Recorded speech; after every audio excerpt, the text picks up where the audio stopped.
NPL이란 무엇인가? 대출금이 잘 상환될 경우에는 이를 GPL, 즉 정상채권이라 합니다. 반대로 NPL은 금융기관에서 부동산을 담보로 대출받은 후에 그 대출금을 정상적으로 상환하지 못했을 경우에 부실채권이라고 칭합니다. 금융기관에선 부실채권이 발생했을 때는 대손충당금의 이유로 채권을 정리하게 됩니다. 여기서 대손충당금이란 기업의 예상되는 손실에 대비하기 위해서 설정하는 준비금, 즉 고객이 채무를 갚지 못할 경우에 발생할 손실을 미리 반영하는 대비책을 말하는데요. 복잡하기도 하고 우리에겐 세부적으로 알아야 할 만큼 크게 중요한 사항은 아니라고 생각하는데 필요하시다면 대손충당금에 대해서 검색해 보시면 되겠습니다. 아무튼 금융업체는 골치 아픈 부실채권의 부담으로 어떻게 해서든 정리하려 할 겁니다. 근저당권은 자유롭게 사고 팔 수 있는 자산이기 때문에 매각으로 부실채권 문제를 해결하려는 것이죠. 그런데 그 채권을 매각하려 할 때 정상적인 원금과 이자를 다 받으려 하면 살 사람이 없겠죠. 채권을 사려는 사람도 무언가 남아야 매입을 할 수 있는 거니까요. 서로의 의견을 제시하면서 채권자와의 협상을 통해서 근저당의 채권을 매입하게 되는 거죠. 예를 들어서 설명하는 게 좀 더 쉽게 이해되실 듯 합니다. 시세가 1억 2천 정도 하는 부동산이 경매에 나왔습니다. 근저당은 원금이 1억이고 이자는 2천만 원이 쌓여있는 상태라고 가정하고 근저당권자는 K금융이라고 가정해 보겠습니다. K금융과 협상을 통해서 1억 2천짜리의 채권을 자유로가 어렵게 1억에 매입했다고 가정해 보겠습니다. 다 아시겠지만 자유로는 제 닉네임입니다. 실제로 1억이 다 있어야 채권을 매입할 수 있는 건 아니고요. 25%, 즉 2,500만 원 정도만 있으면 질권을 통해서 1억짜리를 매입할 수 있는데 이 질권에 대한 내용은 나중에 다시 다루기로 하겠습니다.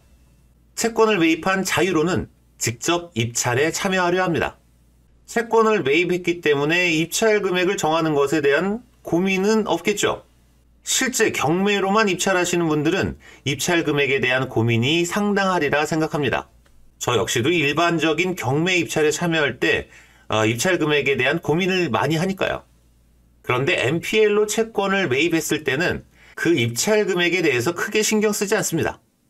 1억에 매입했어도 우리에겐 1억 2천의 권리를 행사할 수 있는 금액이 있고 그 금액 안에서 마음대로 입찰 금액을 정할 수 있으니까 말이죠. 자, 그래서 자유로는 시세가 1억 2천 정도 하는 부동산에 채권의 총 금액인 1억 2천으로 입찰을 합니다. 당연히 낙찰받겠죠? 시세가 1억 2천이니까요. 자유로는 1억 2천의 잔금을 법원에 납부하게 되면 법원은 원래의 채권자인 K금융에게 1억 2천만 원을 배당해 줍니다. 경매비용, 당해세, 소액임차 금액, 요딴 건 공부 차원에서 일단 배제를 하겠습니다.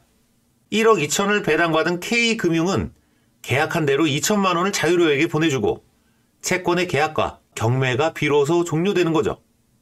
이후에 자유로는 해당 주택을 1억 2천에 매매를 합니다. 법원에서 낙찰받은 금액이 1억 2천이고 매매도 1억 2천이니까 양도소득세가 발생하지 않겠네요. 나 세금 내고 싶은데. 세금 내고 싶어 죽겠어도 낼 수가 없게 되는 거죠. 이 방식을 NPL의 매입 방식이라 칭합니다.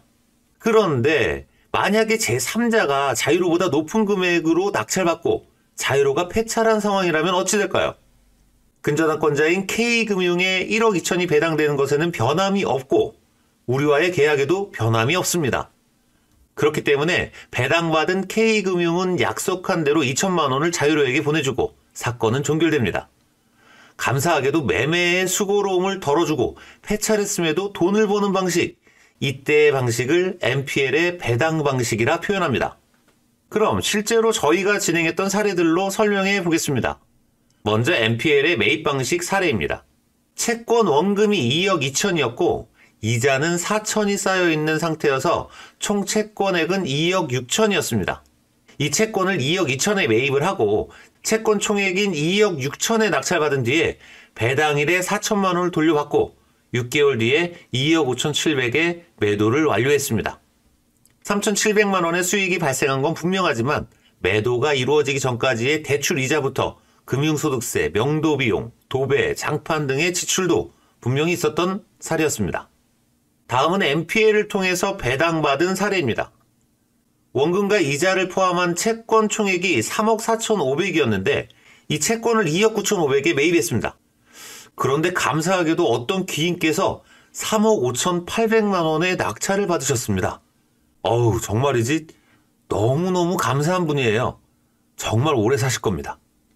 저희의 채권 총액이 3억 4,500이고 매입 가격이 2억 9,500이니까 5천만 원의 차익을 고스란히 배당받았던 사건이었습니다. 그것도 3개월 만에 말이죠. 자, 이렇게 실제 사례들과 함께 간단하게 NPL 과정을 설명했는데 아마도 불법이라고 오해를 하시는 분들도 계실 거라 생각합니다. 불법 아니에요. 금융소득세 등의 세금들이 무조건 존재하는 지극히 합법적인 절차입니다. 그 과정을 모두 낱낱이 파헤쳐드리진 못하겠지만 앞으로 하나씩 알아가 보도록 하겠습니다. 다음 시간에 복잡한 NPL의 4가지 매입 방식 중에서 론세일 방식에 대해서 알아보도록 하겠습니다. 수고하셨습니다.